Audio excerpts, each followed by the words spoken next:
now have primary control of critical vehicle functions.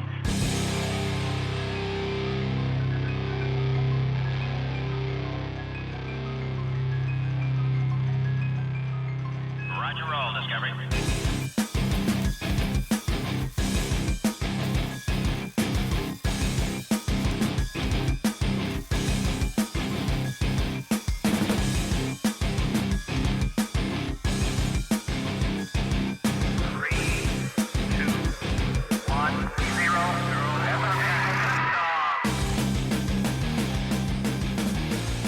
Hello and welcome to Cutting to the Bull in the Post-Truth Apocalypse.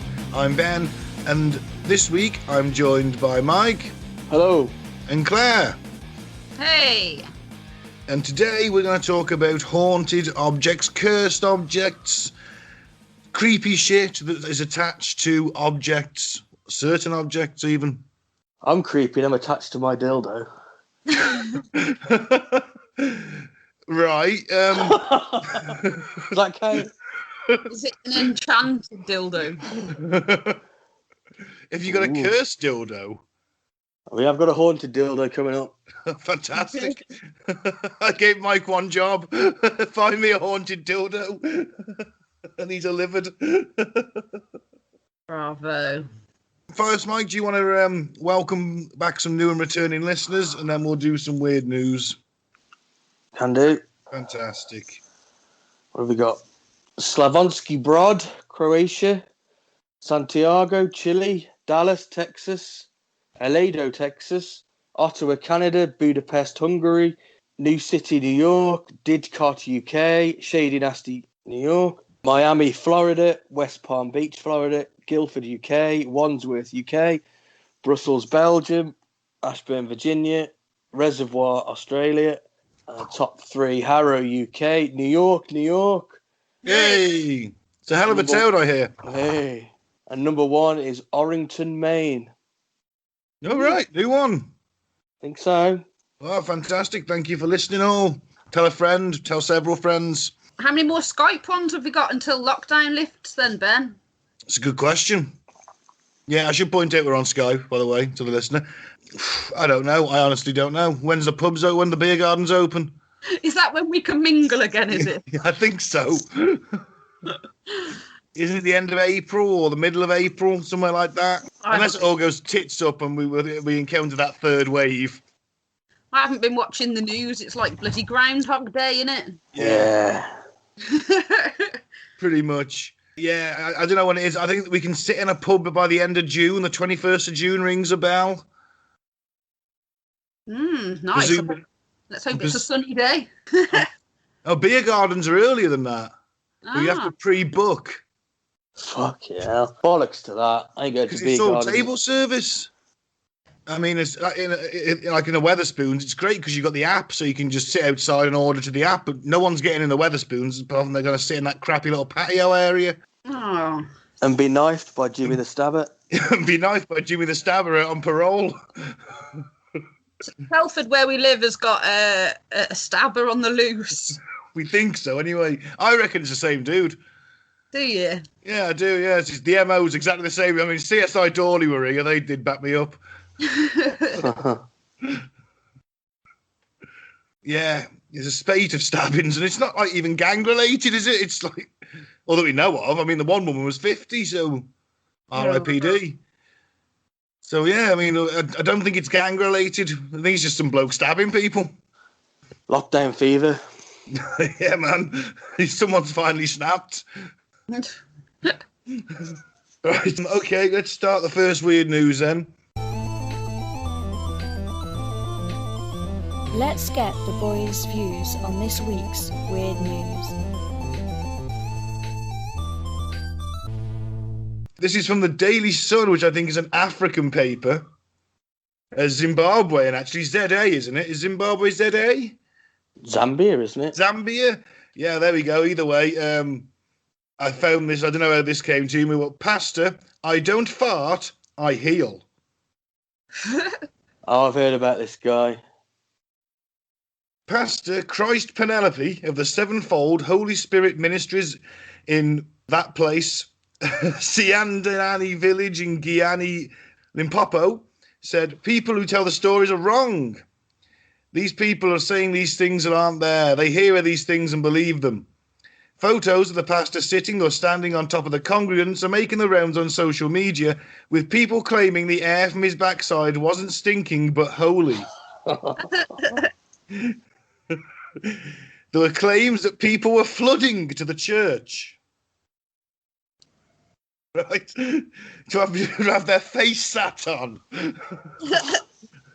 For a whiff. A whiff. Yeah. What I do is not by flesh, but by faith, he said. He said that when he sits or stands on them, they don't feel the pain because the Holy Spirit is in charge. Fuck's sake. You expect me to go and sit on the church? I must come directly to the head and sit on it, is what he said.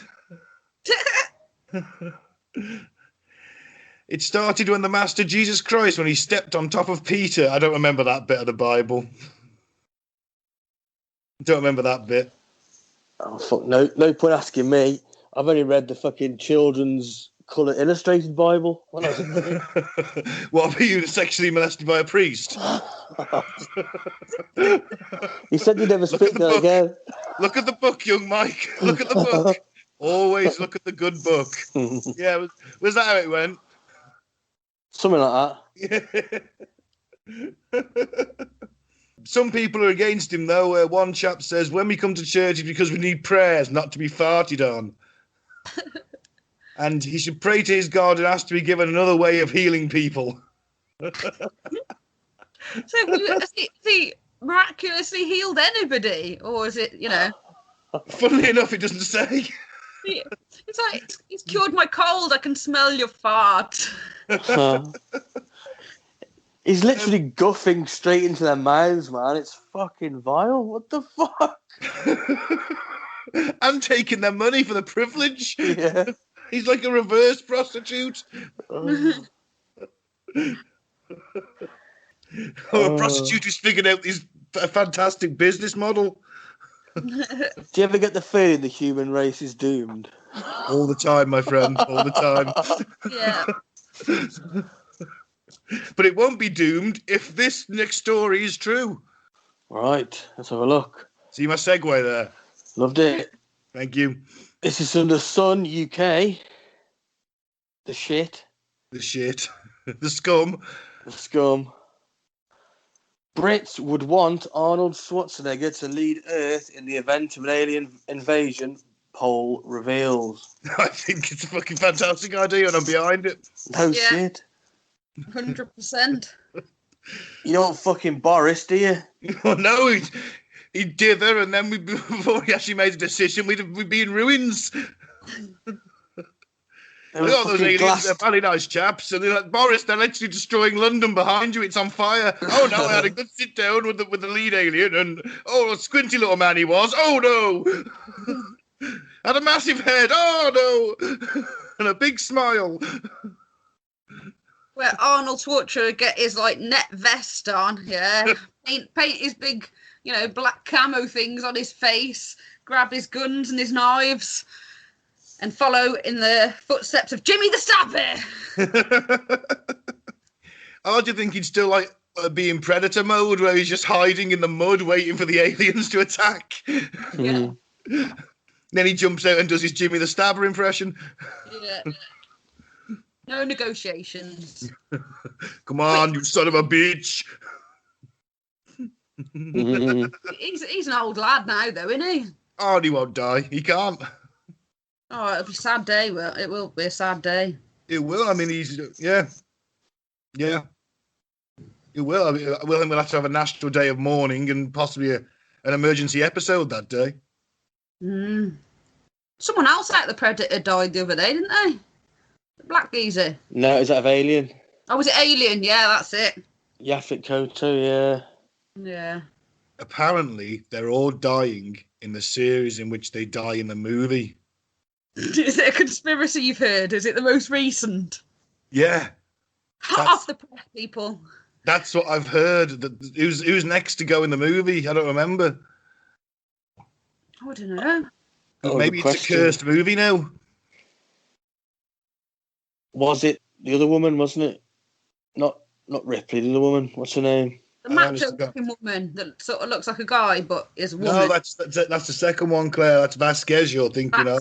Yes. Oh, It's look the at where. first one.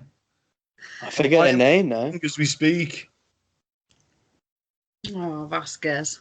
Veronica Cartwright, Lambert. Lambert, yeah. Come on, everyone's getting on, aren't they? No, Claire, the film is cursed.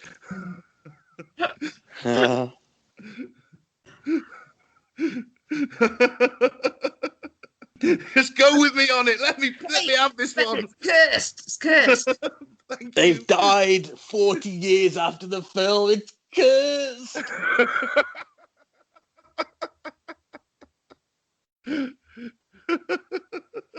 course it is. Well, Ripley keeps on getting resurrected. Is she going to live forever? Yes, Sigourney Weaver's never going to touch. So an Arnie, man. They're in a honey, ruling the world. Charge.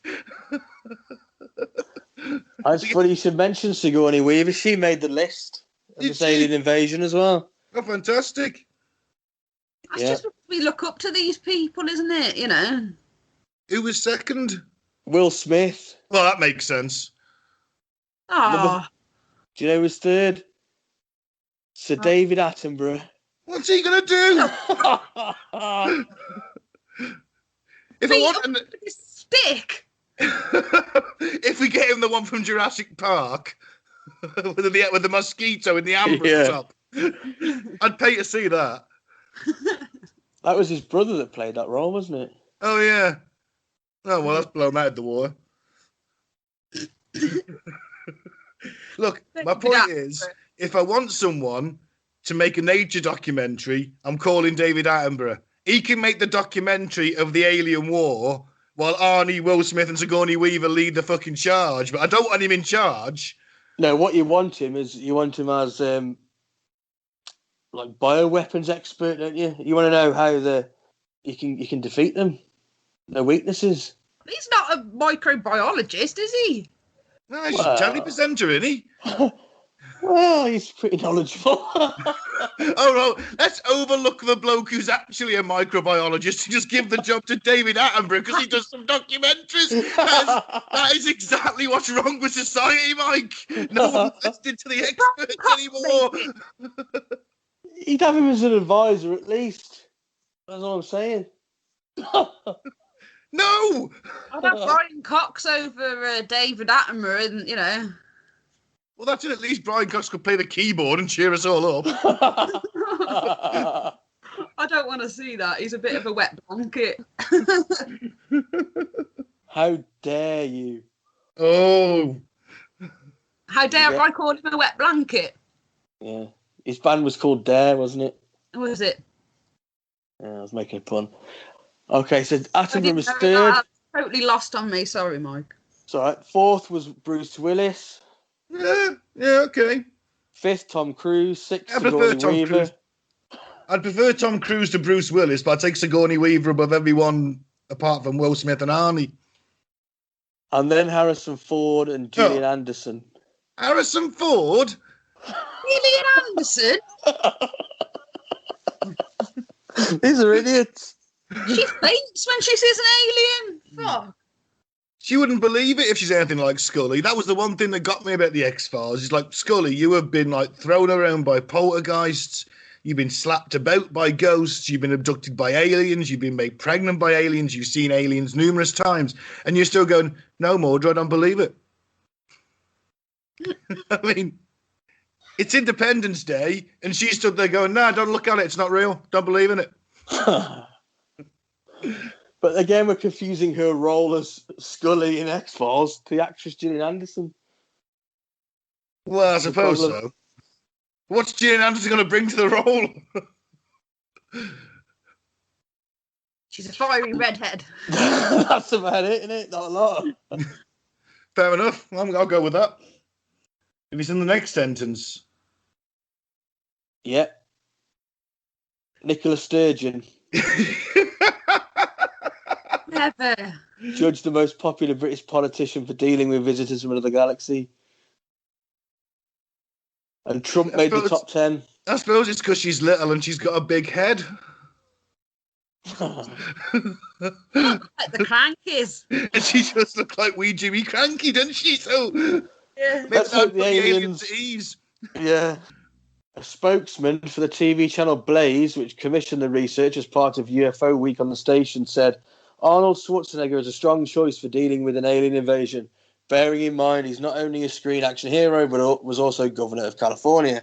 Although it's worrying to see that so many celebrities with fictional alien experience are considered by many to be better candidates than our current crop of world leaders. I wouldn't fucking want our world leaders to meet shit. They're fucking useless. Embarrassment, aren't they? Yeah, of course they are. Look what they've done. They've really fucking guided the shit well, haven't they? We're heading for ecocide and fucking civilization collapse. I told you, Mike, just roll with it. Just enjoy the decadence. We don't get the decadence, so they get all the decadence. We get bread and circuses. Oh, bring me as many circuses and as much bread as we can get. Oh, make it decadent. Or pot noodles and football matches. That's what it is, isn't it? No, that's all right. I was going to have sex with the lioness. Fair enough. Pot news and football matches sound safer. You know that list? You know that Donald Trump is at number 8? Yeah. I said he made the top 10. Yeah. Piers Morgan, number 13. He's ahead William of William Shatner, Shatner. 14. No, William Shatner's number 2 behind Arnold Schwarzenegger. No, you want Will Smith. You need the ass kicking. Yeah. Sure. Joe Mel Gibson. Biden at 20. Mel Gibson, 18. The man, he's a drunken racist. There's no point in sending Joe Biden. He'd forget where he was. Well, you couldn't get on the plane, Mike. He'd fallen up the stairs 3 times. That's it, yeah. That was hilarious. Well, it wasn't hilarious because it's an old man who's clearly He's all right. a role, isn't he? He didn't hurt himself, did he? It was funny. Well, no, he didn't hurt himself, but I mean, that He could be fell down and broke his his neck. Alzheimer's is progressing rapidly, and that man's got a load of nukes. If he'd fell down and broke his neck, then it'd be different, but he didn't. You'd have still laughed, I know you. It was Well, you maybe. being framed caught on camera funny. Yeah. Do you reckon someone made 200 quid off that then? You can't even make 300 quid off it. The videos are so old. I'm sure once you send a clip, they just keep them for X amount of years and then like just don't pay you. I don't know anyone that's ever received money from them, but I don't know anyone that's sent a video in. I don't think you send videos in now. I think you send it over the internet. Off your phone, probably. I don't Yeah, I think they're still suppose accepting VHS cassettes. I've just had a horrible thought. That means that you being framed as an entity is actually extinct because it's been replaced by YouTube and TikTok, and I want to watch it anymore. Yeah, it still goes, though, doesn't it? It's still on. My kids catch a bit in there, on a Saturday night. Next time you watch it, see if they're all old VHS recordings, because the time and the date will be in the bottom in that big writing. And Yeah, we got a brand new badge in November 14. It's like 1989 at the bottom. Fuck Yeah, me, that's exactly it. It's like, How many of these have they got? It's like a massive fucking warehouse, like that fucking Indiana Jones one. the tapes get looked after by top men. Yeah. Some of the videos are very so old, they're taken like a Jimmy Savile Appreciation Day.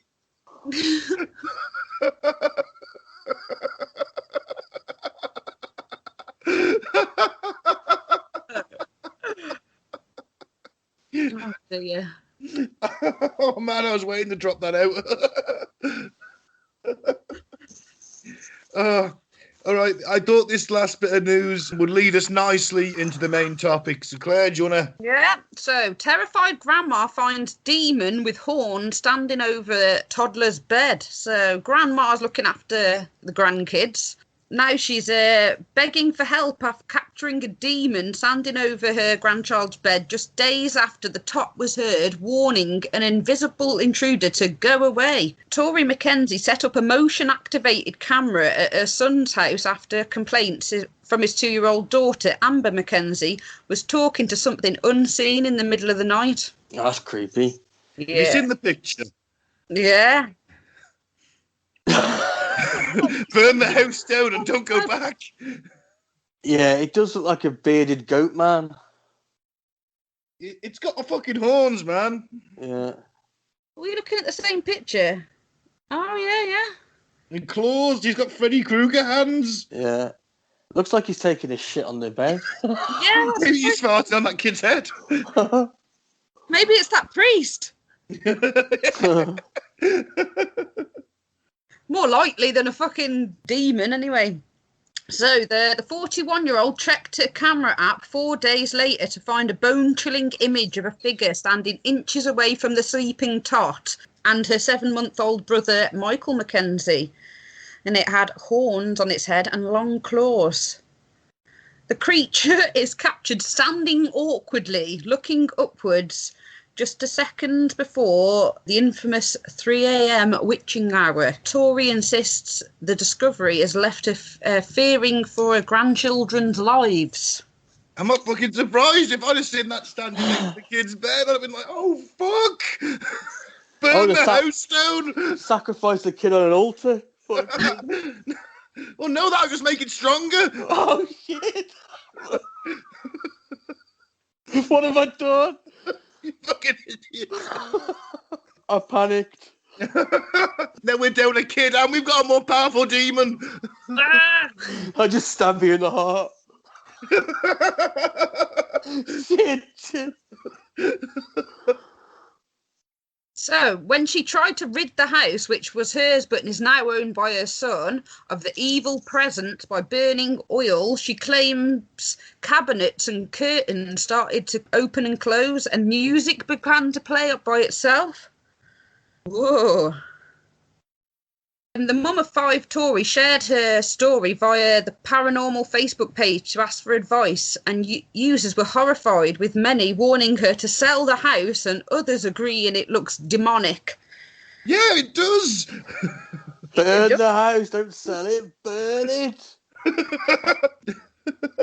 Well, you could sell it to somebody that's all into that, couldn't you? Or make some money off it with Most Haunted, come here or something, come and have a look. What do you think? Most Haunted? Isn't that Derek Akura dead now? I don't know. Why have I got this horrible feeling that thing in the bedroom is Derek Akura? Looks a bit like him. Oh, some people on social media have said that it's fake. Yeah, no shit. Of course it's got to be fake, can it? I don't know. Well, she says she hasn't got the technical ability to alter the photo. And the family have previously recorded orbs floating around the child's bedroom. You know what the orbs are, aren't they? They sort of look like bubbles, don't they? Yeah. They never used to crop up until we had digital cameras. Maybe people did see them, but they couldn't picture them because, they're only just coming in pictures now. We've got digital images. Maybe they did see them before. I'm just going with dust. Dust and lens flare. Bit of lens flare. Dust and lens flare. No, swamp gas. Swamp gas reflecting off the light of Venus. We even had an orb, didn't we? We took a photograph very early on when we first started. Do you remember? Oh, yeah. There was that little green orb with like a demonic face in it. It was hovering over the equipment. Was it? Yeah. If you go back to the photos on the Facebook page, click through them. Yeah, an early one. But, yeah. Well, I'm going to have to go back and check that. I think you said there was a demonic face in it. I don't think anyone else said that was. It was a demon. Mind you, I did stop bringing in the pentagram and skull, didn't I? You used to bring that along to every podcast? Yeah, it was like a good luck thing. Oh, right, okay. You're the one that fucking summoned it, you cunt. This house is perfect for you. Move to Australia.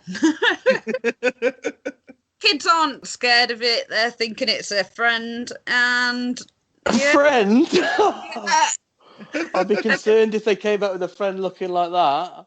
it's only 20 years old, this house, so it's not some old ghost. It's not some, unless it was built on the graves or some site of some nastiness.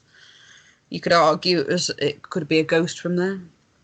They knocked down Satan's house and they built that one. Now he's pissed. So he goes around phantomly shitting on beds. Sleeping kids. Well, is he shitting on the sleeping kid? I think he is. Yeah. Oh, fuck me, that's wrong, isn't it? Someone on that Facebook page said whenever there's a new baby in the house that a deceased family member may pop to see the new baby. Well, who the hell's that? Creepy Uncle Larry? I didn't know we were related to Cat Weasel.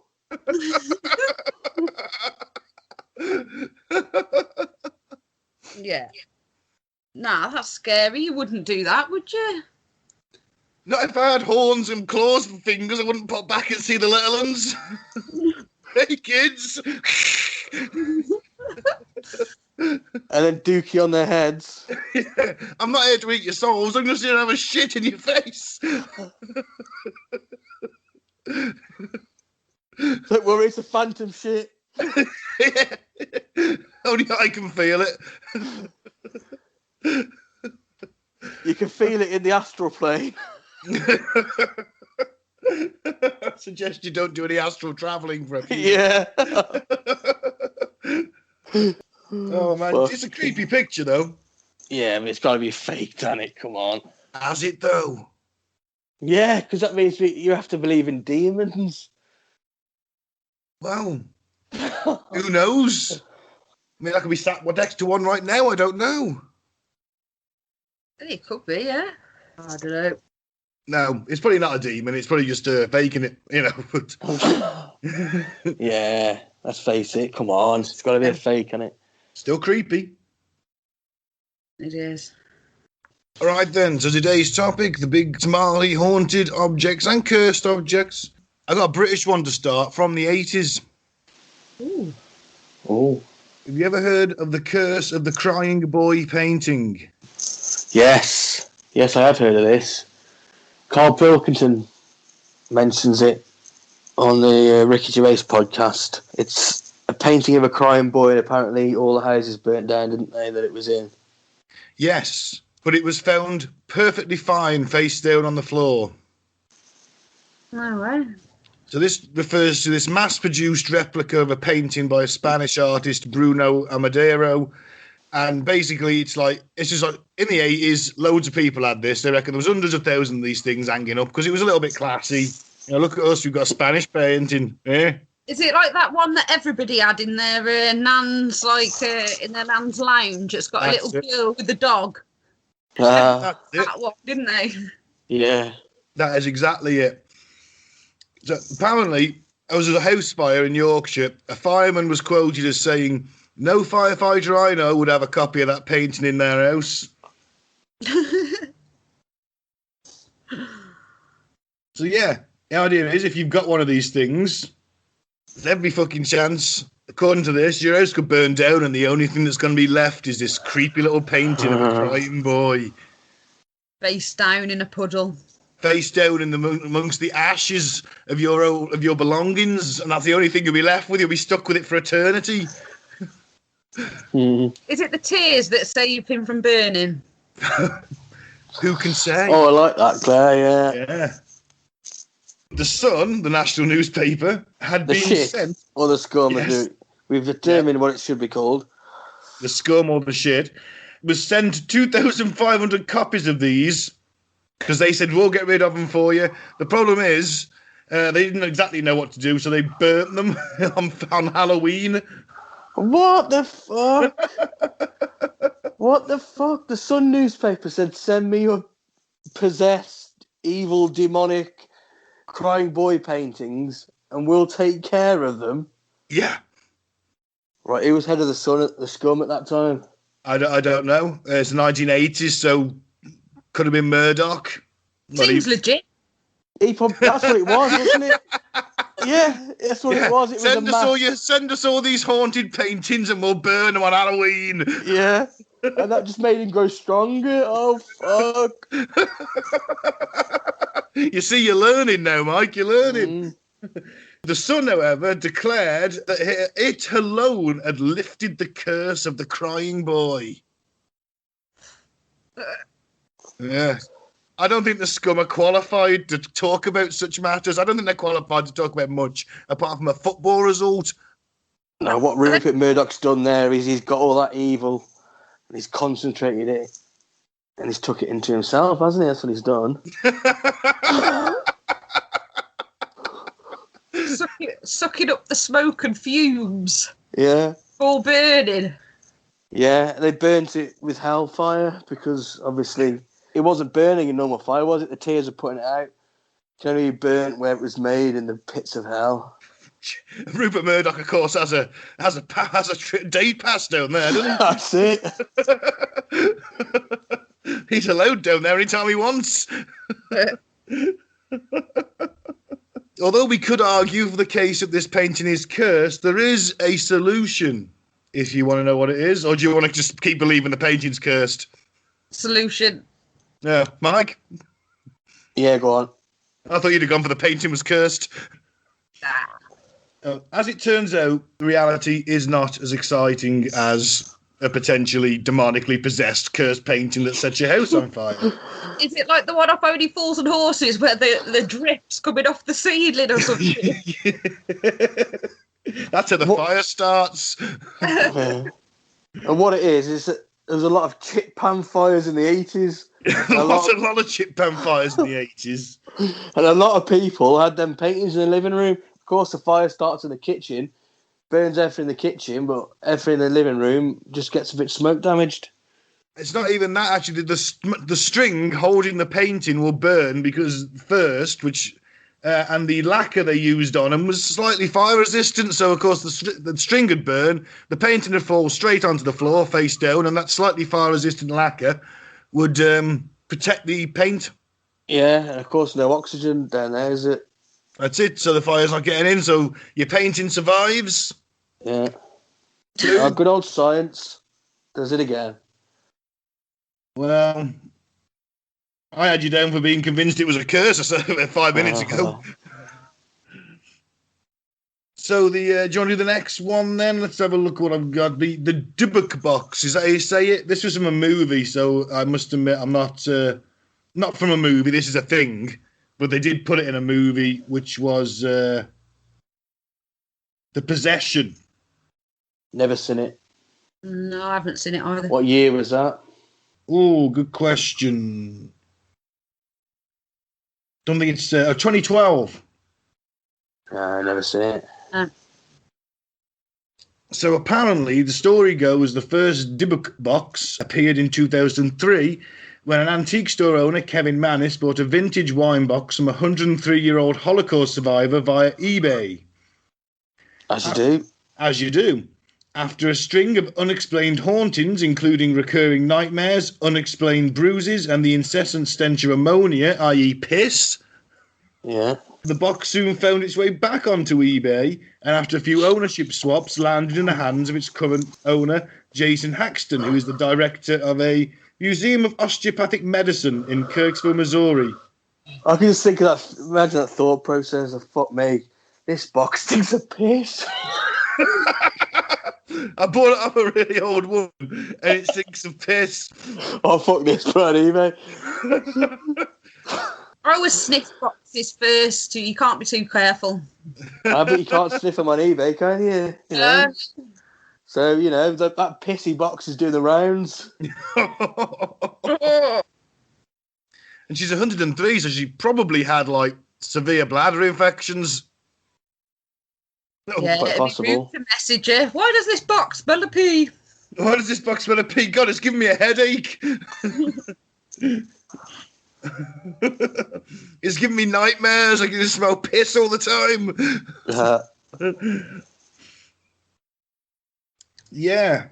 So what that's about this box then? What does it, does it just smell of pee? Because that's very you don't No, want it. there's hauntings and you get nightmares and unexplained bruises. I suppose you get some sort of demonic or poltergeist activity. Piss demon. Piss demon. Mm. So what's happened to the pissy box then? Is it still doing the rounds on eBay? No, it's in a museum now. The Museum of Pissy Things. But apparently these things, you should never open them. Right. There's quite a few doing the rounds on eBay, but apparently you should only open them if they've got a letter signed by a rabbi. You should never open them. A rabbi? Yeah. So how much are these boxes going for on eBay? Anywhere from $20 to about $480. Ooh. Claire, it's a pissy box. Don't buy it. No, since there's a few boxes doing the round, so that's not they don't all smell of piss, I'm assuming. No, but you may get the you may get the pissy. You may and- get the pissy one. You don't know what you're going to get. They might not be all pissy, but you might get the pissy one. You might see dark amorphous spectres whose entrances are complete with electric zaps of light. Oh, you probably won't see that. That's bullshit. But you may think of piss.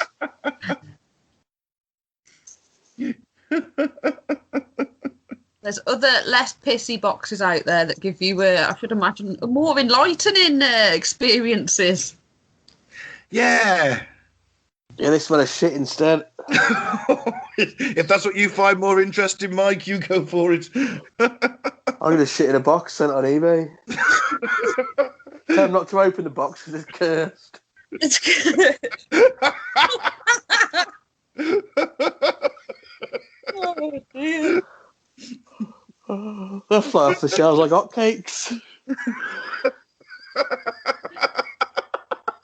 Only if you can get it there warm. Can we call it Mike's Cursed Box Emporium? That's it, man. Just get a box.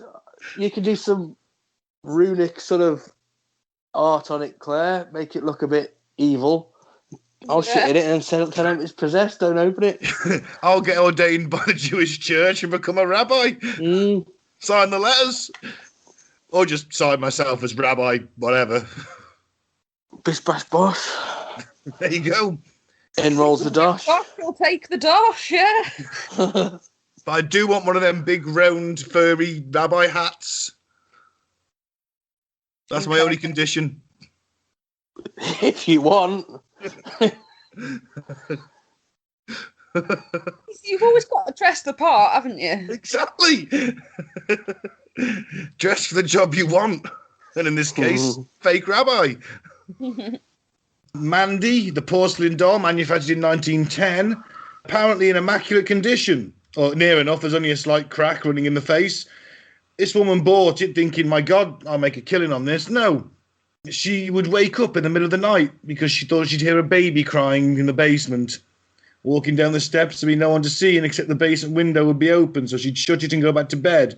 The same event happened multiple times, and she mysteriously started to believe that Mandy was haunted. So she gave it away to the Queensland Museum in British Columbia, Canada. After that, she could finally get some sleep. However, Mandy wasn't done. Employees from the museum began to notice that lunches would go missing from the fridge, only to show up in random places in the building. The same thing happens to pens, papers, and other objects. Oh, mischievous. It's just people putting things down and misplacing them, isn't it? Forgetting when they put them. And a lunch thief. Or a lunch thief. Or it's the doll. It's the doll inhabited by the spirit of a mischievous child that's playing tricks on everybody. Or it's someone fucking about because the doll's in there and they know it's got a bit of a backstory. Yeah.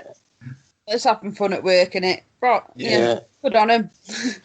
All right, we solved that. Next. The haunted Elmo doll. I had to put this one in. I know it's a doll, but it's Elmo. Go on. You remember the Tickle Me Elmo dolls of the 90s? Mm-hmm. Well, they're still going. And in 2008, there was an Elmo that could recognise the child's name and say it. Right. However, when one family changed the batteries of the doll, it began to say, "Kill James! Kill James!" Was that son called James? Yes. Oh, Never. well, I see what you've done here. You just switched it to evil.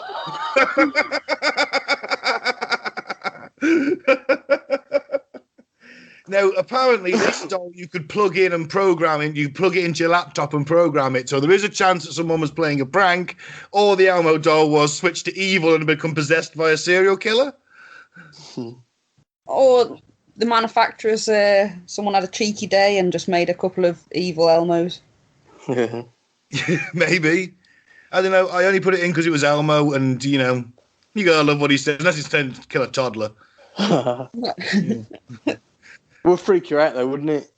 Fucking would. All right. Let's go on to some haunted body parts. Specifically skulls.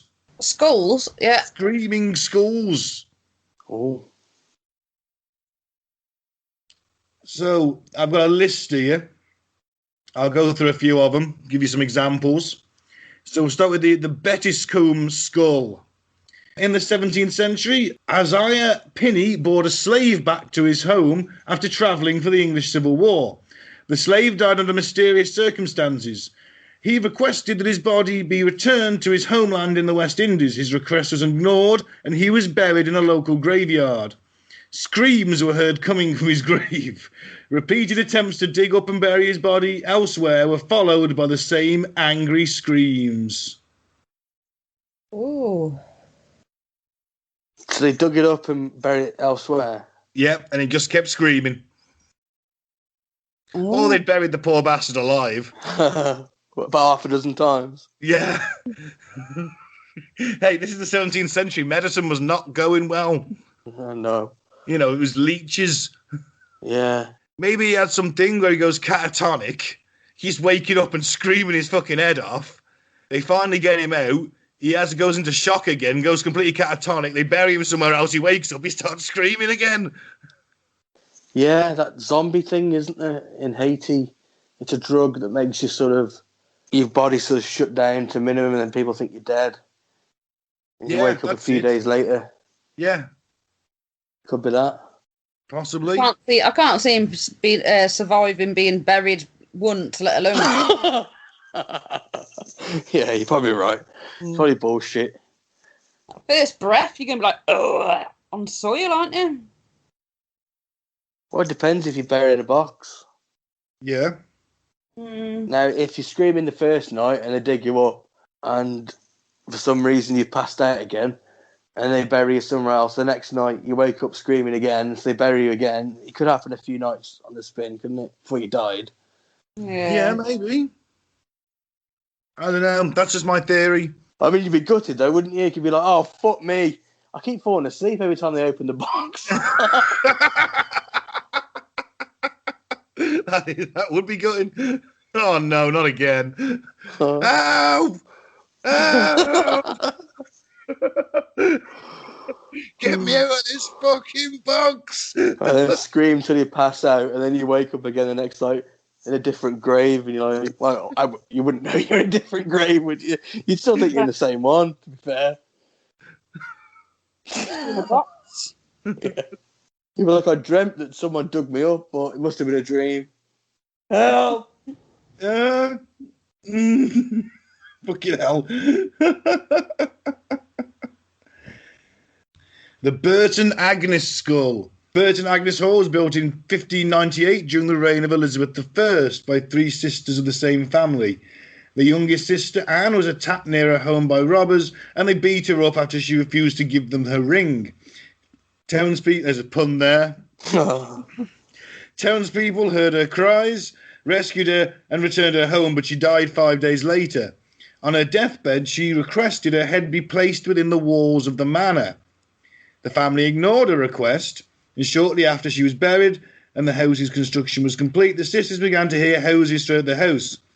Her sisters returned to her family's burial vault to undo their mistake. The body was completely intact, but the head was separated and placed away from the body. Some stories even say the head was grinning. It was taken back to the hall and the noises stopped.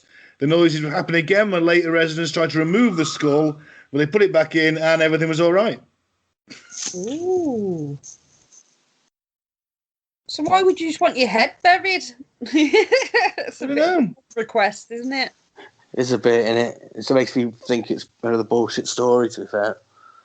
I mean, a lot of these are from like the Tudor times. Maybe it was just like a bit of a Tudor horror story. Maybe it was like the most like kind of most scary thing they could think of as, oh my god, the skulls are screaming.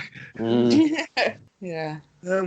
Freddy Krueger's not a bit too soon for medieval times, isn't it? Yeah. It might be a bit much for you, but your kids are going to love it. Oh, don't quote that film to me. All right, let's go to the next one. Thomas Busby's stoop chair. Okay. This chair is fucking murderous. What? Because you got to stoop so low to sit on it. The chair of death was the favourite chair. It was the chair of death now. It wasn't when this bloke sat on it, Thomas Busby. He was convicted in 1702 for the murder of his father-in-law, who he supposedly strangled, sat in his favourite chair after an argument about Thomas's wife. Oh, dear. Who strangled him to death. Fucking On his way to the gallows in 1702, he has to stop by the pub and put a curse on his chair, claiming that anyone who sat in it would be haunted and soon die. He says, that's my spot. That's my fucking spot. That's my fucking spot. Anyone who sits in my spot dies, all right? I curse that chair. Yeah, it'd be a bit ye oldy that, wouldn't it? Yeah, I curse thee, chair. Yeah. I think he's got too strict house rules, to be fair. What, don't side with my daughter in an argument and don't sit in my chair? Don't sit in my chair, I'll strangle you. That's what got him into trouble in the first place. These strict house rules, it's nonsense. Someone sits in your chair, just ask them to politely move. Then if they don't, then you can strangle them. Yeah. Oh, that's okay, is it? Yeah, but you got to give them fair warning. You can't just leap in and start strangling them. Oh, see, that's what been going wrong all this time. That's why no one comes to visit. I always end up killing them. They only visit me once and never again.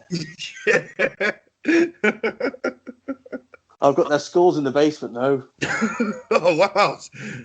Nah, it ain't good though. They're just constantly screaming, man. I don't know why. I mean, I ate all the bodies. What more do they want? Exactly. Ungrateful bastards. So, he put a curse on the chair. People were dared to sit in the pub. I don't think that anyone did. But I can tell you that during World War II... Oh, come on. Sorry, I'm not buying that. Nobody in the pub sat on it. Nope. Fuck off. People were playing pranks on each other, wouldn't they? They'll swap their chair for the evil one. And they'll be like, you're the death chair. Oh, no. You know that shit's going to happen. Maybe they weren't allowed to. I'll bet you 2 points you won't sit on the chair. That's it. As soon as someone dares someone, that's it. They're going to do it. Well, during World War II, airmen from nearby base made the pub a hot spot, and the chair became a hot seat, quote. People noticed the ones who sat in it would never come back from war. Although there is a war on, so... Yeah. Not a lot of people That could be coincidence. We could chalk that one up to coincidence. Yeah. In 1967, 2 Royal Air Force pilots sat in it, and while driving back, they crashed into a tree and died. It's because they were sitting in the same chair. A few years later, 2 bricklayers decided to try it, and that afternoon, the one who sat in it fell to his death. What about the other one? You said 2 bricklayers. I think only the one sat in it. He was dead, the other. I don't know. Oh. Now, this cursed chair has apparently killed every person who sat in it, no matter what. Some instances include a roofer who sat in it, and he died after the roof he was working on collapsed. A cleaning woman stumbled into it by mistake while mopping and was later killed by a brain tumour. Eventually, the pub owner moved into the basement, hoping no one would sit in it. However, one day, a delivery man was in the basement and sat in it. An hour later, he crashed his truck and died. Oh my God. Did he burn it on Halloween? No. Why did it crash the guy in the truck? Fucking give the woman brain tumour. It's a bit harsh, isn't it? Oh, she only accidentally sat on it. She kind of stumbled into it while she was mopping. Yeah, she had a little bit more time to sort out her affairs. Yeah. Yeah, I see. Oh, you didn't intend to sit on me, but you did, so I'll just give you a brain tumour instead. They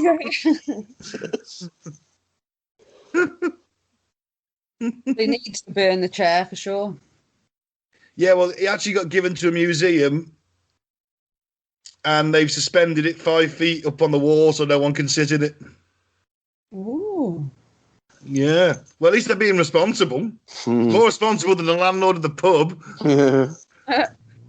You know, I think that's only fair, really. All right. The Hope Diamond. You ever heard of the Hope Diamond? Yeah. It is one of the most valuable diamonds in the world, but it seems to carry misfortune. Many who own the diamond end up getting themselves killed, with some suffering particularly grueling fates, like Marie Antoinette. I can give you a list of 10 if you want. 10 people who've died from owning this diamond. I'll run through them. Yeah. Now, apparently this diamond was taken out the eye of a Hindu statue in India. Okay. The guy who found it, apparently, he came down with a fever rage after stealing the diamond. There's some differing accounts. Either died from the fever or his body was ravaged by wolves. So this is the guy who found it. Well, he didn't really find it if he robbed it. He was the robber. He isn't the finder, is he? Well, he was the guy that stole it out the Hindu statue. Right, okay. So he's the robber.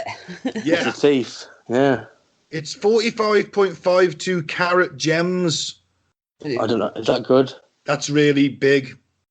Then it went to King Louis the 15th. Yes, I think. IV is 14th. He bought the stone off the dead bloke's family, had it recut. He died of gangrene, and all his legitimate children died in childhood, apart from one. Oh. A chap called Nicolas Fouquet. This is a great name. Nicolas Fouquet. He worked for the king. He wore the diamond for a special occasion. Shortly after, he fell out of favour with the king and was banished from France. He then changed his sentence to life imprisonment, and apparently they think he was the man in the Iron Mask. Oh. So he had a bit of a shitter. Louis the 16th. Than the king. Yeah. But yeah, here you go. You're just going to stick this iron mask on your face, you fucker. I only wore the diamond once. That went then on to Louis the 16th. He inherited it. Marie Antoinette wore it. And we all know what happened there. Then it was one of her mates. She wore it at court. She was killed by a mob in the most horrific fashion. Hit with a hammer, decapitated, stripped, disemboweled, amongst other things. And then her head was impaled on a pike and carried to Marie Antoinette's prison window. Oh. Yeah. Gory times back then, though. They were. Oh, yeah. Then we go to a guy called Wilhelm Fals. He was a Dutch jeweller who recut the diamond again. His son killed him and then killed himself.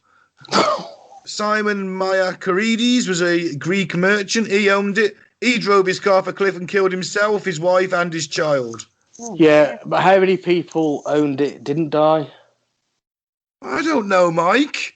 Probably a lot more than the people that did die. Maybe. Evelyn Walsh McLean.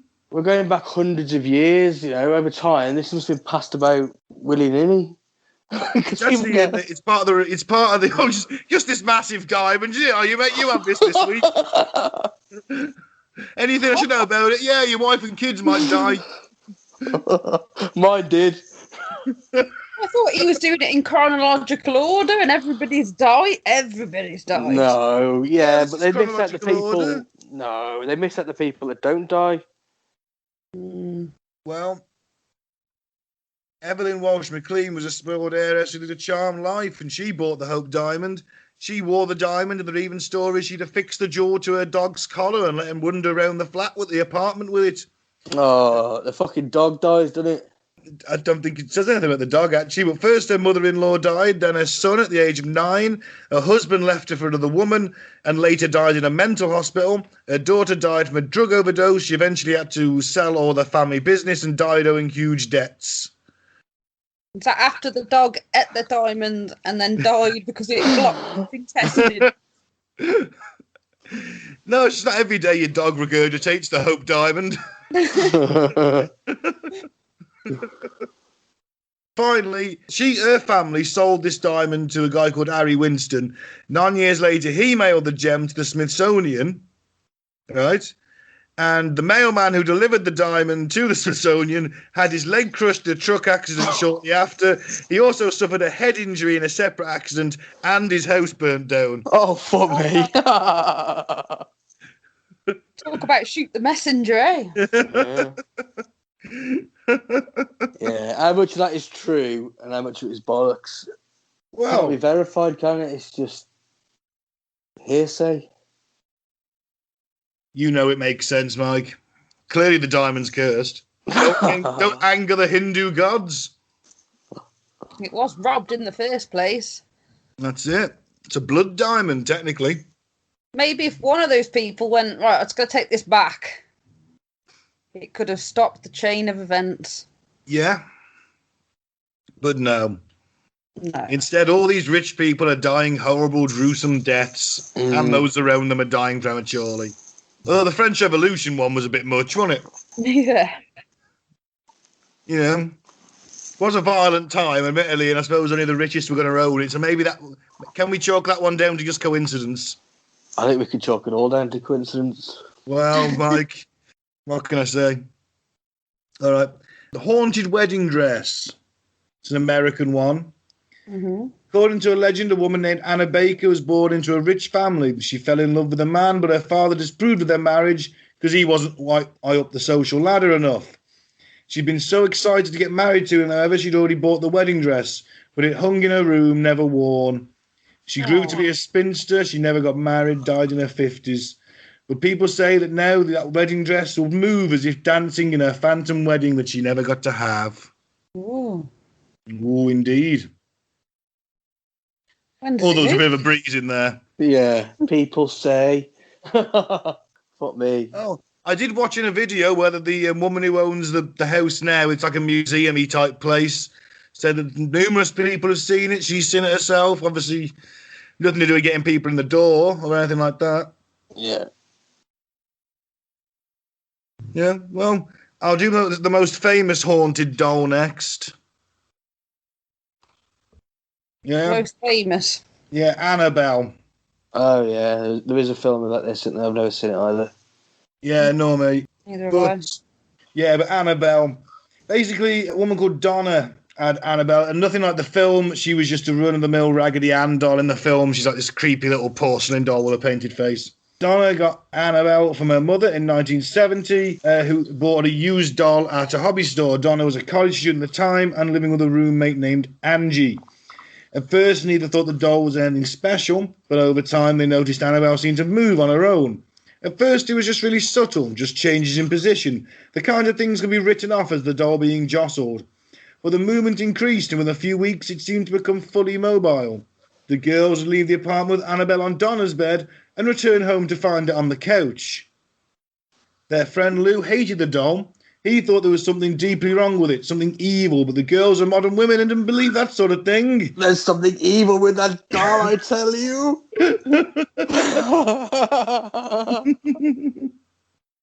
There must be an explanation, but soon Annabelle's actions got even weirder. Donna began to find pieces of parchment paper in the house, which they didn't have, apparently, with the messages written on it, "Help us," or "Help Lou." Just to make the whole thing a little bit creepier, no one in the house had that type of paper. Ooh. So the doll went in the shops and bought some paper, did it? Or it opported that paper in. Mm. It what? Opported. What's that? It's a demon thing, a spirit thing. Stuff turns up out of nowhere.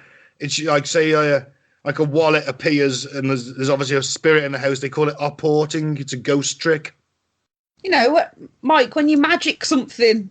Yeah, I Yeah. know, yeah. I've just never heard the term opport. That's a posh one for magic, because magic sounds a bit kiddie, doesn't it? Let me just magic this. Yeah. I was listening to a podcast about this house that was haunted, possessed by a demon. Mm-hmm. Allegedly. That was your word of the day, was it? Yeah, it was. The escalation continued. One night, Donna returned home to find Annabelle in her bed with blood on her hands. The blood, or some sort of red liquid, seemed to be coming from the doll itself. That was enough. Donna finally agreed to bring in a medium. They sat with the doll and told the girls that long before their apartment complex had been built, there had been a field on that property. A 7-year-old girl named Annabelle Higgins had been found dead in that field. Her spirit remained, and when the doll came into the house, the girl latched onto it. She found Donna and Angie to be trustworthy. She just wanted to stay with them and be safe with them. They were both sweet, nurturing types. They were both nursing students. They agreed to let Annabelle stay with them, and that's when all hell broke loose. Oh, for fuck's sake. You never let a demonic doll stay. No, never agree to let any possessed doll stay in your house. Just because a spirit says that it's the ghost of a murdered 7-year-old girl, I will guarantee you it's not. It's probably the dead paedophile that raped and killed her. Exactly. It's someone or something fucking evil. Never agree to anything. Would you let someone sit under the cupboard and go rent free? No. You know, got a space for a dishwasher, rent out to someone. Under the stairs, like Harry Potter. Yeah, bollocks. Don't let anyone stay with you for free. Well, unless they're in trouble. Yeah, but this demon child, spirit child, isn't she? She needs to let go, man. She's got the afterlife. Why didn't they exercise her?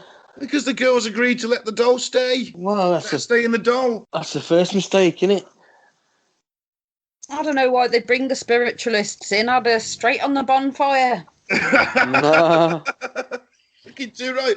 Especially if their mate Lou starts having bad dreams where Annabelle's in his bed climbing up his leg as he lay frozen, sliding up his chest to his neck and then closing her stuffed hands around his throat and choking him out. He'd wake up terrified, head pounding, and was freaking out. No shit. Yes. Yeah, on the fire. Lou was the one who was attacked, actually. He got claw marks in his flesh and things like that. He's the one that warned him it was evil. Yeah. What the fuck's he sticking around for then? Well, he's worried about the two girls, isn't he? They're like, I'm like, fuck them, this is evil. I told you, I'm out of here. Yeah, but then the doll's in your fucking dreams choking you out. It's me and the doll. But I'm with Claire. The thing would have been straight on the fire. Fuck that shit. So they turned to an Episcopalian priest who in turn, for some reason, called in Ed and Lorraine Warren so they could make up some stuff like the doll was possessed by demons. And demons don't possess things, only people. It was clinging to the doll and manipulating it. The target was really Donna's soul. Ooh. A priest performed an exorcism on the apartment. The Warrens took possession of the doll, put it in a bag, and began the long drive home. He agreed to stay off the highways because they were concerned the demon might fuck with the car. Sure enough, as they drove on the back roads, the engine kept cutting out, the power steering kept failing, and even the brakes gave them trouble. Ed opened the bag, sprinkled the doll with holy water, and the disturbances stopped for the moment. I can imagine it was like a noise as he threw the holy water in. Fuck's sake. Ed left the doll next to his desk when he got it back and it began levitating. Apparently it just happened all the fucking time. All the time. I tell you what, if I had a levitating doll, that fucking would be on eBay straight away. You'd make a mint. And I put it on YouTube. Isn't it strange when all this stuff happens on in nowadays, though? In a few weeks, Annabelle was back to her old tricks, appearing in different rooms in the Warren home. They called in a Catholic priest to exorcise Annabelle. The priest didn't take it seriously, telling Annabelle, "You're just a doll. You can't hurt anyone." And then his brakes failed on the way home and his car was wrecked in a horrible accident. However, he did survive. I reckon the Warrens cut the brakes. Yeah, a lot of people may be with you on that. Eventually, the Warrens built a locked case for Annabelle where she resides to this day in their little museum. Oh, I bet that they've is shite. got loads of that. They've got a Fucking whole museum for it. They've got, in charge of mission, weren't they? They'll be coining it. Yeah, bullshit, innit? they were Made it notorious fakers. They were terrible hoaxers. They were just full of shit. And their estate has made a lot of money from all these films. Yep. The last one I'm going to do tonight, I think, is King Tut's Curse. Oh. He was King Tut. King Tutankhamun. Oh, he was Tutankhamun, was he? He was. And obviously in 1922, a team of archaeologists led by Howard Carter, probably some relation of mine, Nah. discovered the steps that mark the entrance to the tomb. When it was uncovered, December 26, 1922, after more than 3,000 years of uninterrupted slumber, some believed the pharaoh unleashed a powerful curse of death and destruction upon all those who dared disturb him. Metal. And he did get a few victims. I've got a list of 9. I'll go through them. George Herbert, who was the Earl of Carnarvon, he's the guy that financed it all. He was the first to succumb to the supposed curse. He accidentally tore open a mosquito bite while shaving and died of blood poisoning. Oh, fuck. So this because that was only 6 weeks after they'd opened the tomb, and he was ready to go back home with work his way from Egypt to London with all these treasures they'd taken out the tomb and make a shit ton of money. Yeah, he's dead. Oh, got him. Unlucky that is, isn't it? Yeah. It's not a sanitary place. So I mean, and because it was only 6 weeks after, the press are like, "Hey, it's got to be the mummy's curse, that, ain't it? Oh, that'll make a good headline." Yeah. Legend has it that when he died, all the lights in his house mysteriously went out, along with the Cairo experiencing a blackout. So he had a blackout and he cut himself shaving? No, not him. Oh. Although I know what you're saying. You know, when he died, a few days later, because he had blood poisoning, all the lights in Cairo went out. Oh, okay. It was a few days later. Yeah. Sir Bruce Ingram is a guy who Howard Carter, the archaeologist who discovered the tomb, gave a paperweight to as a gift. The paperweight, appropriately or inappropriately, consisted of a mummified hand wearing a bracelet. Here you go, mate. I've got a paperweight for you. I'm sure he may well be related to me. After all, that's my sort of thing I do here, Mike. For your paperweight. King Tutankhamun's mummified hand. Oh, it's not cursed, is it? Well, I think that what the hieroglyphs on that bracelet say are "Cursed be who moves my body," but I can't quite translate it. That's actually apparently what it did say. And Ingram's house burned to the ground not long after receiving the gift, and when he tried to rebuild it, he got hit with a flood. George J. Gould, a wealthy American financier and railroad executive who visited the tomb in 1923, fell sick immediately afterwards. He never really recovered and died of pneumonia a few months later. Audrey Herbert, who was Carnarvon's half-brother, he became blind, his teeth rotted, and he died of sepsis as a result of that surgery 5 months after the death of his supposedly cursed brother. Hugh Evelyn White, a British archaeologist, visited the tomb, may have helped excavate it, and he hung himself because he saw 24 of his fellow excavators dead. Fuck. He wrote, allegedly in his own blood, "I have succumbed to a curse which forces me to disappear." It's 2 years after. American Egyptologist Aaron Ember, friends with many of the people who were present when the tomb was opened. He died in 1926 when his house burnt down just less than an hour after he and his wife had hosted a dinner party. He could have exited safely, but his wife encouraged him to save a manuscript he'd been working on while she fetched a son. He died, and what was he working on? The Egyptian Book of the Dead. Oh, fuck. Richard Bethel was Lord Carnarvon's secretary and the first person behind Carter to enter the tomb. He died in 1929 under suspicious circumstances, smothered to death in his room at an elite London's gentlemen's club. The Nottingham Post mused that the suggestion that the Honourable Richard Bethel had come under the curse was raised last year when there were a series of mysterious fires at his home where some of the priceless finds from Tutankhamun's tomb were stored. Sir Archibald Douglas Reed, he was only the guy who x-rayed the museum. He got sick and died 3 days later. What's the most recent one? I know there's been a couple of deaths in sort of the 90s, like tourists who went down there, but they actually traced that back to the fungus, the mold that's on the walls. If it just stays where it is, it's fine, but they reckon this guy had brushed against the wall, breathed in some of this mold, and got very sick from it because it had sort of been there for 3,000 years. It gives people pneumonia. Ah, fuck. Just like attacks the lungs if you breathe in these spores of this mold. And they reckon that seems to be the mummy's curse. Plus he drank the sarcophagus. COVID? Ancient COVID, yeah. Plus he drank the sarcophagus juice. Oh, you never drink the sarcophagus juice. And finally, James Henry Breasted. He was working with Carter when the tomb was opened. He returned home to find that his pet canary had been eaten by a cobra, and the cobra is still occupying the cage. The cobra is the symbol of the Egyptian monarchy and a motif that kings wore on their headdresses to represent protection. He didn't die until 1935, although his death did occur immediately after a trip to Egypt. Right. Oh, you never go back. Yeah. Never go back. Howard Carter didn't die, though. Nothing ever happened to him. He just died of lymphoma at the age of 64. So why was he spared? Well, that's the question, isn't it? If there was a curse, he would have been the first to go, wouldn't he? Yeah, maybe, like any Carter, he wasn't too bothered about looking at the walls and the hieroglyphs and standing too close to him. He was just after that juicy gold fucking coffin. Rubbing his hands in glee, he was. Not looking at the hieroglyphs on the wall. He was like, oh, look at all that fucking gold in there. That mask, it's huge, isn't it? Yeah, it's massive.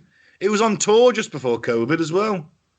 I wonder how many people, if anyone died touching any of it or. No, but that's why we got COVID, isn't it? Because the fucking mask was on tour. Oh Yeah, it's got the spores. Biblical plague. The ancient COVID.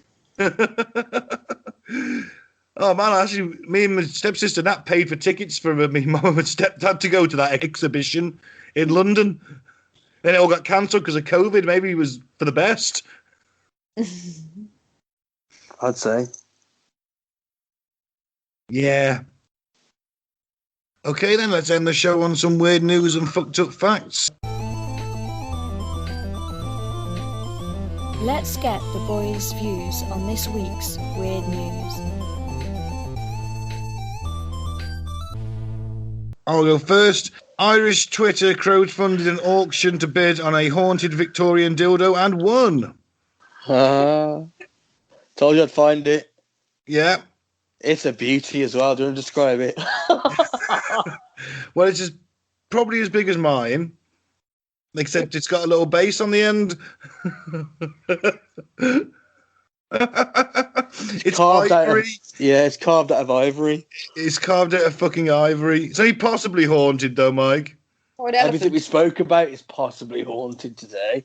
Are you telling me that? Well, okay, maybe the stoop chair. I think might have something to it. So the effort was coordinated by Shauna Scott, who was the owner of Sexopia, Ireland's favourite sex-positive online boutique. Who wrote on Twitter on Monday she'd noticed it was up for sale and was devastated to see it leave Ireland the first time round. Devastated. Oh, someone's fucking took the ivory haunted dildo from Ireland. I'm devastated. Auctioneer Damien Matthews of Matthews Auctioneers told the Irish Times that it was one of the most interesting pieces he's ever sold at auction in his career. I'm not surprised because it was fucking huge. It's a big ivory haunted cock. Basically. And they're happy it's going back to Ireland. So now, think about who's haunting a dildo and then think about would that be good or would that be bad? If you were the one haunting the dildo. Well, it would depend on what your particular kink is, I'd imagine. Is it that big that you wouldn't want to use it? It was probably a good sort of 14 inches. Whoa. Yeah, now I see the picture.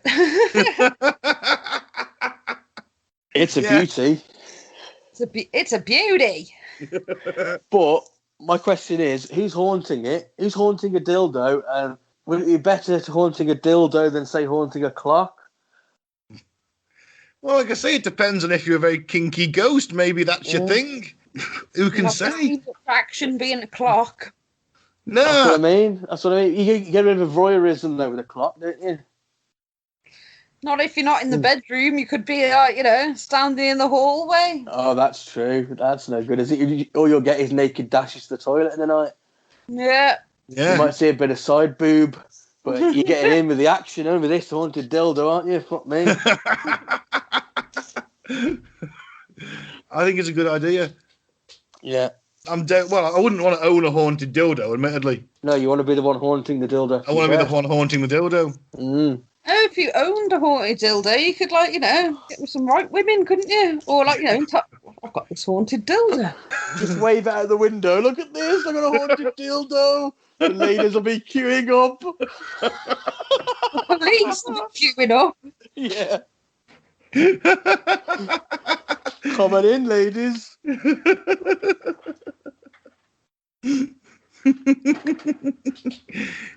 So you can't see it helping you pull some goth bird then, Ben?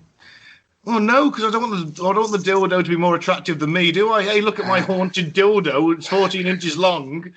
I'm waving it around at a goth club. They still want the dildo and not me. I'm also going to point out we're joined by Sean now from Devil's Advocate, who's just come home. Hello. Hello, Sean. Hello. Hello.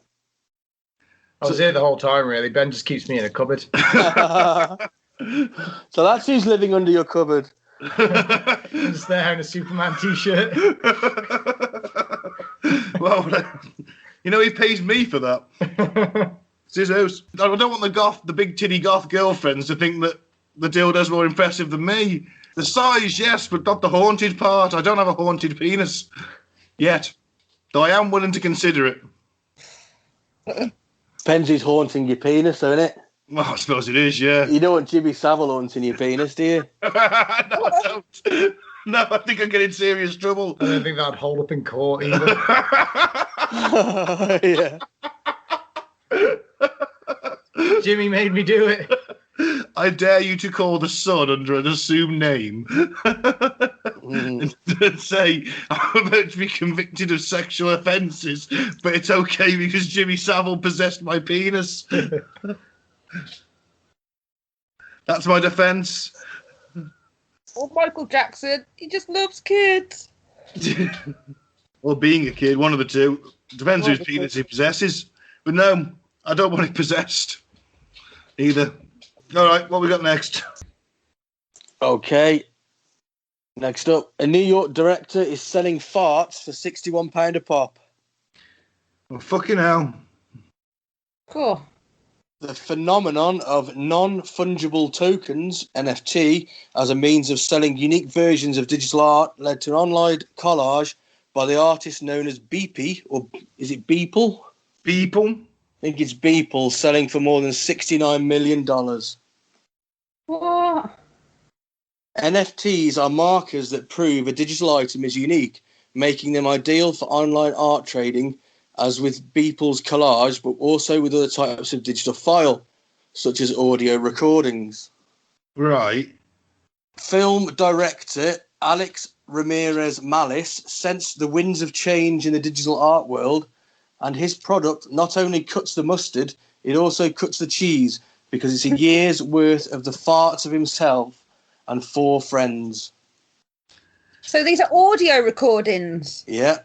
Additionally, individual recordings of farts can be purchased for the bargain price of 0.05 Ethereum, as these things are via cryptocurrency only, which amounts to about £61 a fart. Jesus Christ. You should be a millionaire by now. You're right. I should have heard me through the morning. I woke myself up. That was what the earthquake at the house was then. We've got priests farting on people. We've got people selling farts. What next? Yeah. I just want to point out that me and Mike didn't set that up. We've just got 2 fart-related weird news articles this week. There's not. There's not a theme. Just a coincidence. Dicks. That's not any better. Usually it's about dicks. Why is it always about dicks, Ben? I don't know. Just the most weird news tends to revolve around the genitalia. Well, this week we did have a haunted dildo to make up for it. Yeah, we did, to be fair. Yeah. I caught some of that. All right. So 61 quid for recording of a fart. Yep. Wow. Old, isn't he? He has. Yes. Cool. Yeah. Yep. $85 in US money. Yeah. He's literally farted and sold it as an audio track, and someone's bought it, presumably to use in some kind of film. It's digital art, isn't it? They know that comes from that person. You know what I mean? Yeah, It's like if someone does a painting, yeah, you want the original. Original's worth a fuckload, in it. If it's a good artist, he's taking the piss, farting, and selling them for 61 quid a pop. Well, so you can say, oh, this is an original fucking... Yeah, bloke's film fart. director, yeah. Alex Ramirez, Malice Fart. Where do people get this money from? I know. I wouldn't spend 61 quid on a digital recording of a fart. I fart all the time for free. But I wouldn't spend 61 quid on a digital recording of anything. Not unless it was worth instantly 10 times what it was worth. well, this guy's made a 610% profit, hasn't he? Straight away. 'Cause it didn't cost him anything. Well, I bet he gets through a few tins of baked beans. Well, yeah, but they can be like 3 pence from Aldi or something like that. Yeah. Depends how low down the baked bean budget you're willing to slide. Two water, 3 beans. It's just like you end up with like fall of the Soviet Union beans, and it's just like a black can with beans written on it. It just comes out in a solid block. You raided them from Ukraine army camps abandoned in 1989 when the Soviet Union crumbled. To be fair, I'd probably still eat those beans. Russian beans are made to last, mate. It's like everything they make. Hardcore beans. In Russia, beans make you. Well, Okay. that's quite frankly, I think the world's ending, Mike. And Claire and Sean, I think if someone's paying 61 quid for an audio recording of a man farting and it's art, then just end the world now. Well, it doesn't matter. We'll be extinct soon, won't we, Claire? Because that's the next piece of news. It is. There's plummeting sperm counts, shrinking penises, toxic chemicals that threaten humanity. Great. That's depressing. Just a bit. Well, that's just killed my high. Thanks. And your penis, apparently. I think it's got back inside. At the end of humankind, it may be coming sooner than we think, thanks to hormone-disturbing chemicals that are decimating fertility at an alarming rate around the globe. A new book called Countdown by Shauna Swan, an environmental and reproductive epidemiologist at Akchan School of Medicine at Mount Sinai in New York, finds that sperm counts have dropped almost 60% since 1973. Well, that's a shitter. Yeah. So, on this following trajectory, Swan's research suggests sperm counts could reach 0 by 1945. 2045. 1945. I'm going to die. Right, 2045. We wouldn't be here if they'd fallen in 1945, to be fair. Yeah, we wouldn't be here. You just created a paradox, Claire. Yeah. Well, now I'm just sat here debating whether I actually exist. Yeah, maybe we're a simulation. 1945, the sperm level went to 0 and we're all dead. Oh, great. So that means no more babies, no more reproduction, no more humans. In modern day life, a lot of chemicals are to blame for the crisis, and they're found in anything from plastic containers, food wrapping, waterproof clothes and fragrances, in cleaning products, soap, shampoos, electronic carpets. Carpets? Never. Jesus. It's everywhere. And they're known as forever chemicals. because they don't break down in the environment or the human body. They just accumulate and accumulate, doing more and more damage by the minute, by the hour. This is quite some writing, isn't it? Yeah. So this is basically the Children of Men future, then, that movie. That's literally what I was thinking. Yeah. God, I hate that fucking dude in that movie. It's a good movie, though. The movie's fine. It's Clive Owen is just like a plank of wood. Whatever he does, that is it for him. That's all they needed, though. That's really. all he is, though. It's just like, we just need a big lunk of wood to just look all right on screen and repeat some words. Oh, get Clive Owen. They gave him the job of being King Arthur, for fuck's sake. Look how he fucked that up. Never seen a less charismatic man in my life, and you're making him a legendary king. Yeah, he's no Orlando Bloom, is he? Oh, fuck Orlando Bloom. Worst actor ever. His penis can shrivel and his gene seed can die. Don't mind that. Stopped him passing on his acting genes. Put more forever chemicals into his house.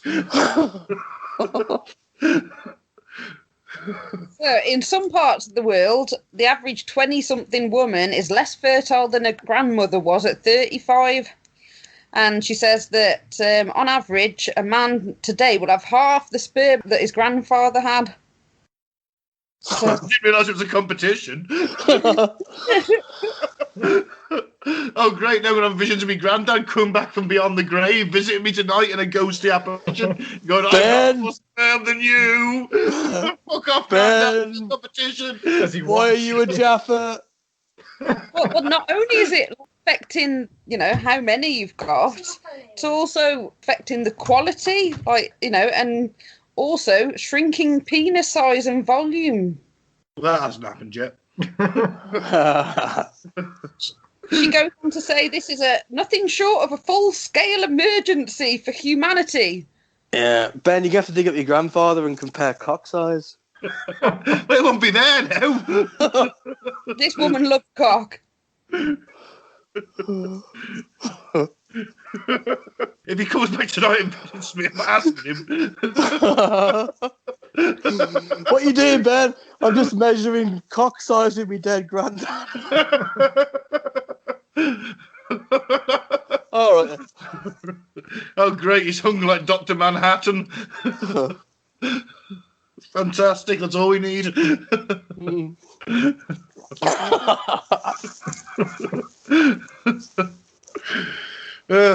Well, I read this the other day before you sent it today, and I've already looked to switch to, your sort of natural shampoos, your hard, not in bottles and all that lot. Maybe, everyone could do that. And yeah, no, but it's on the shelf and it's there and it's easy and it's cheap. it is. Yeah, it's all right, Mike. You just tell that to your penis. Actually, I can't afford that shrink anymore. There's nothing left.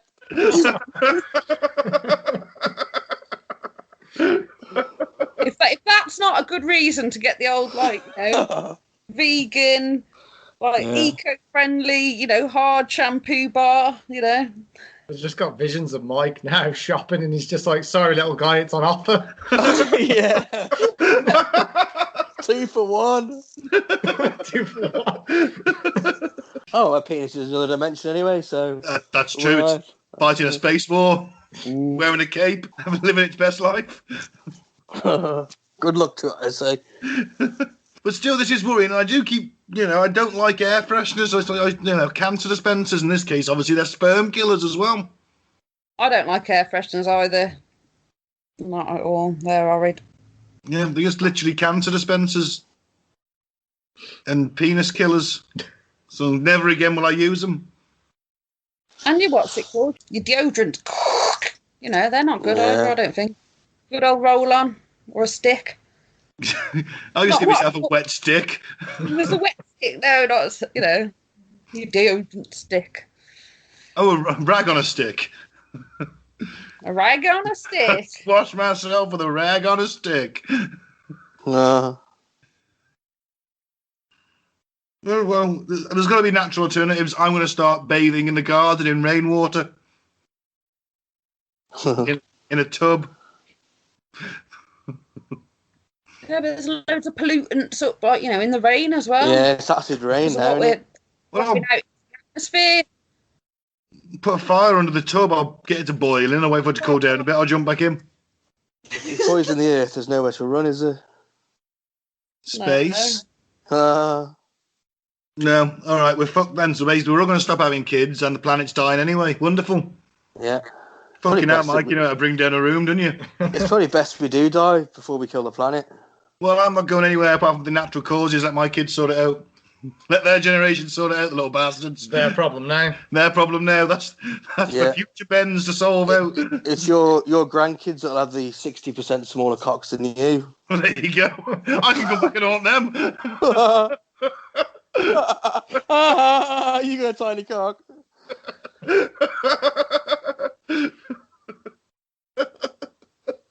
It's just a chain from fucking caveman granddad Ben going back. Yeah, Kate Man Granddad's like a fucking elephant cock. It's just a vicious cycle. It's like the Obi-Wan Force Ghost. We all get born into it. It's...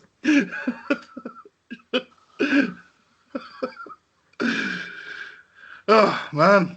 So now is the time to get into sort of like penile extension technology. You're absolutely right, actually. We need to invest in that surgery. Surgery techniques. or technology. Yeah, plastic surgery for penises. Extensions. Yeah. You should invest heavily in that right now. Mm-hmm. Not the infertility thing, just the penises. Yeah. Mm. If no penises like wanted set, yeah, the fertility goes out the window anyway, doesn't it? It's true. Yeah. There's got to be that natural, animalistic vibe. That's it. You're like, yeah, this is fucking meaningless now. I can't get anyone pregnant. This is just raw and animalistic. No making love anymore. All right. Well, of course, then the children. Then there's the children and men thing. So that kind of sucks. You got some fucked up facts for us, Mike. Yeah, man.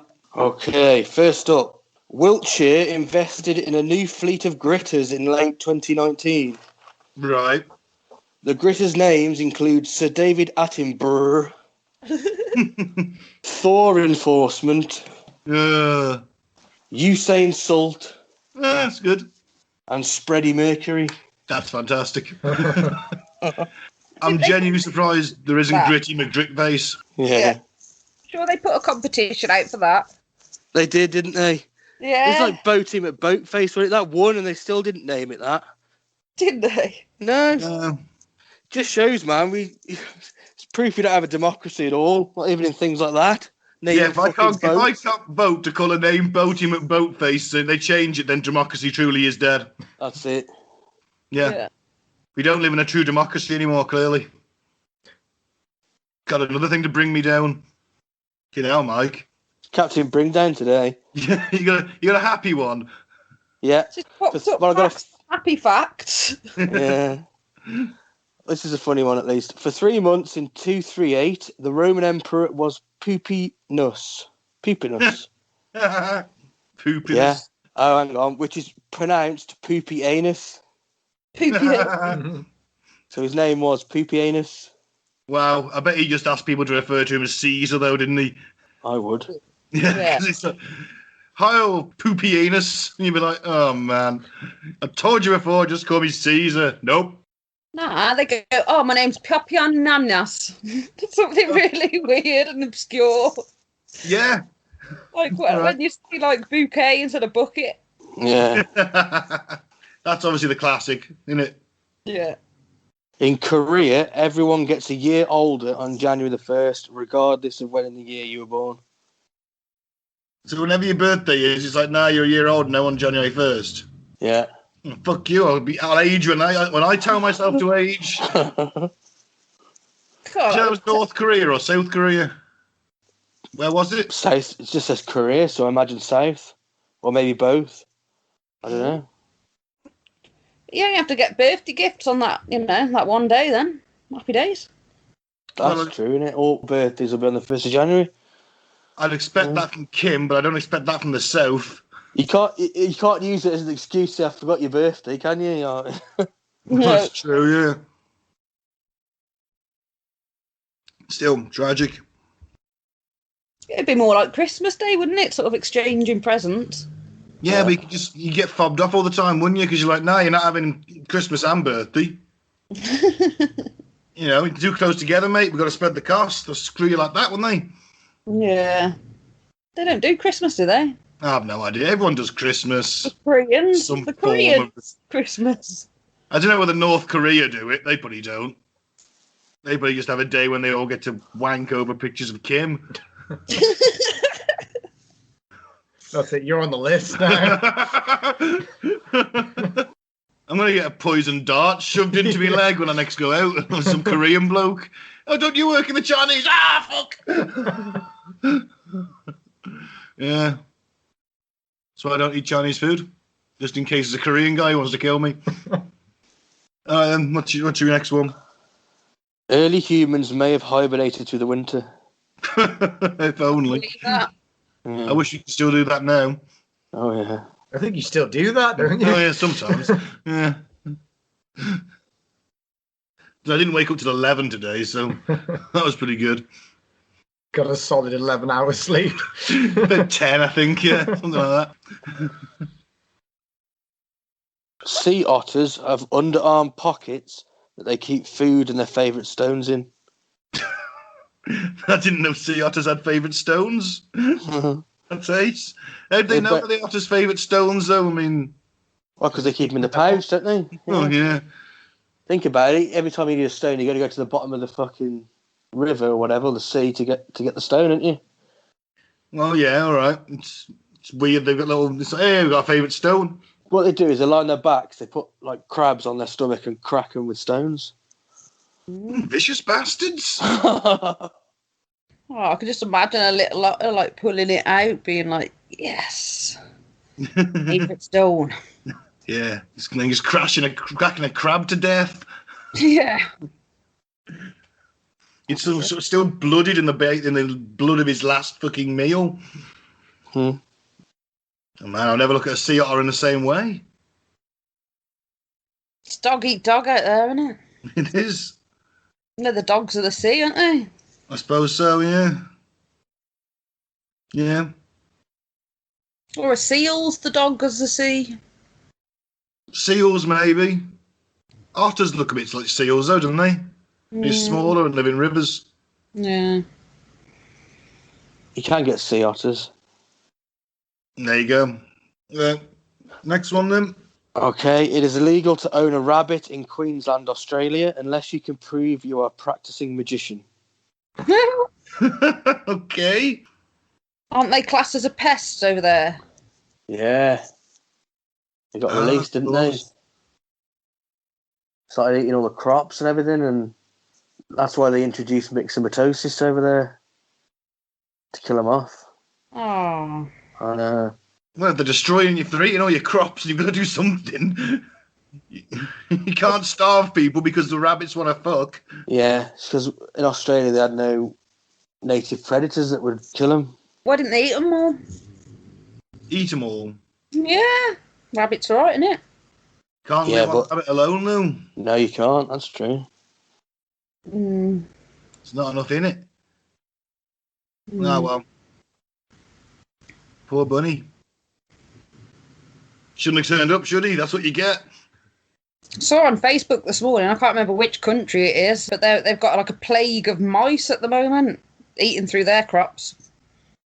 Look, you know, maybe it is the end times. The floor looks like it's moving in the video. Ooh, nasty. Fuck. In 1954, Ernest Hemingway survived 2 plane crashes in 2 days. Mind you, he was probably pissed. He just bounced when it hit the ground. Yeah. After the second crash, the writer was presumed dead, but walked out of the jungle the next day still holding a bottle of gin. Yeah, my theory was correct then, yeah. Yeah. Hello, chaps. So you haven't got any mixer? Seem to have got into a spot of bother. Yeah. A group of kittens is called a kindle. Yeah, I didn't know that. Robbing bastards. So every time you read from your Kindle, it's like I'm just holding my kitten. Kittens. Kittens. Has to be a group of them. Yeah.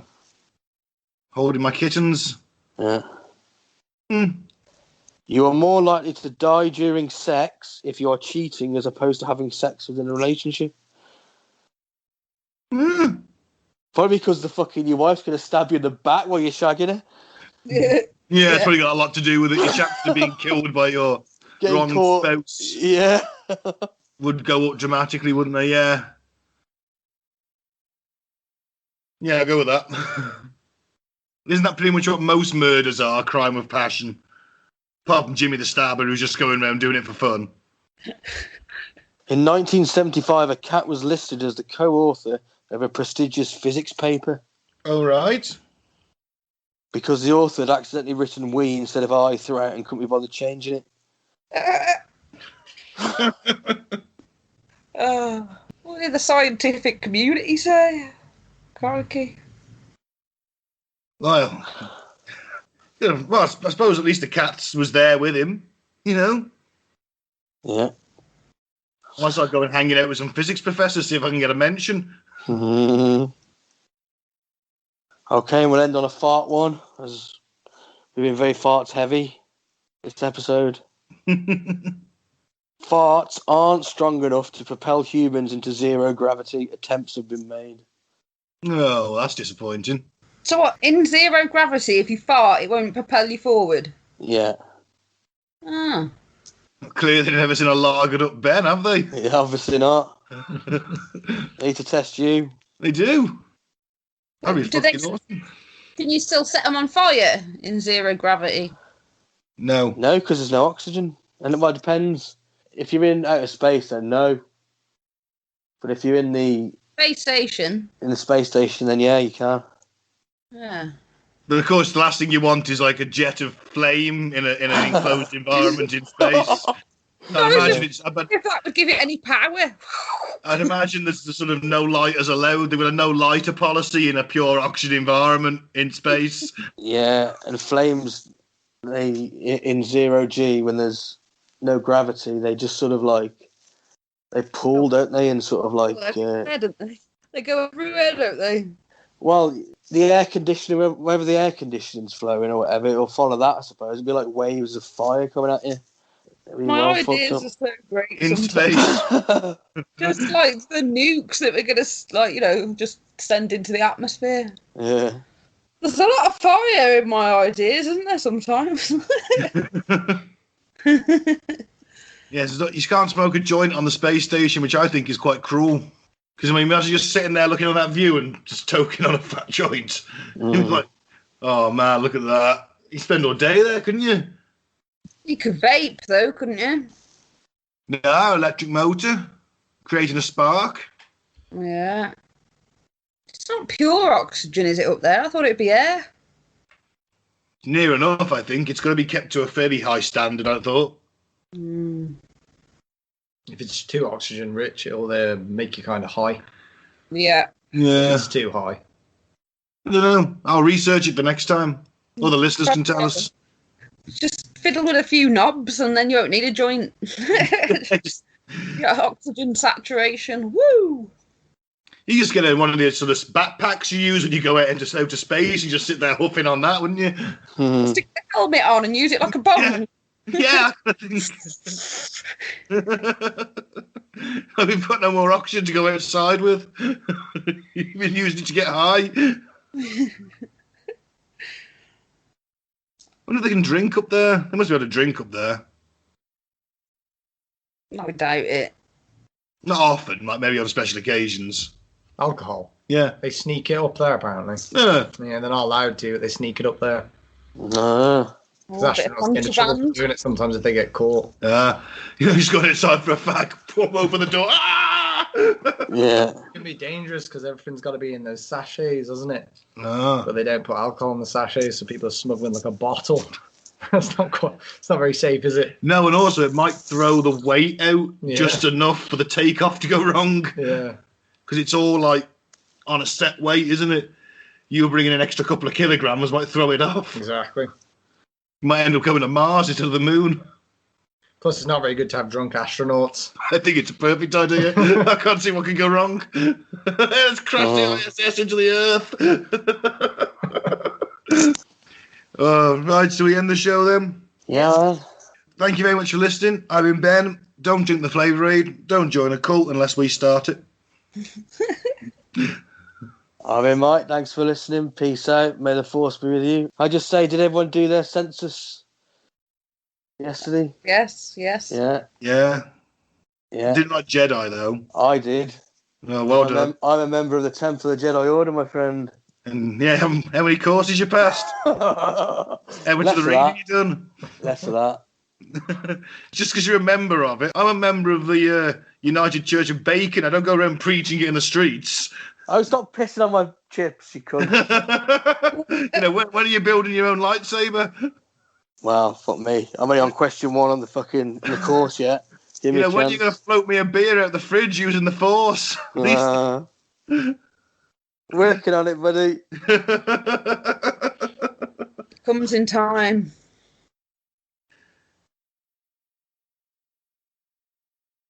Claire? Okay, Claire. Oh, you said your bit. Sorry. Yeah, no, I've done it. Sorry, my fault. I took us on a bit of a tangent. That's all right. Tangent on. And I've been Claire. Keep an open mind, but not so open that it dribbles out your ears. Sean?